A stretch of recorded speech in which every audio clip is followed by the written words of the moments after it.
status of women and minority groups in the 19th century, slanted presentation and indoctrination is more or less taken for granted.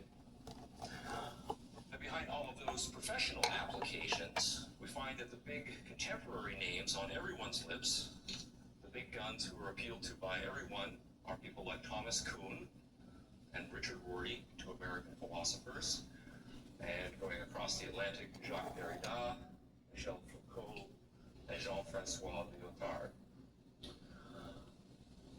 My purpose today is going to be to understand first and then criticize postmodernism. I think it's false, it's destructive, but because of its fairly high standing in the academy, it has done considerable damage and it's in a position to do a great deal more.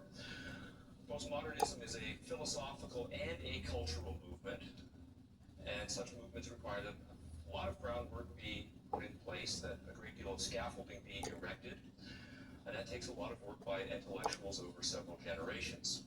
Movements on this scale don't just pop up into existence, but they really are the result of long labor. So I want to first do some intellectual history to show where postmodernism comes from and what it depends upon. To critique it, we need to know where it came from.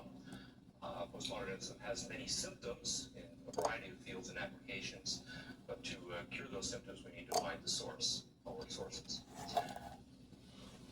All right, first, actually, before we do the intellectual history, I want to define precisely what postmodernism is as a philosophical movement. I want to figure out what theses constitute postmodernism, what distinguishes it from other philosophies. A fairly standard rejoinder by postmodernists at this point. They will object to the whole idea of defining postmodernism. And this resistance is part of the philosophical package. Postmodernists love plurality, ambiguity. They don't much like singularity and precision.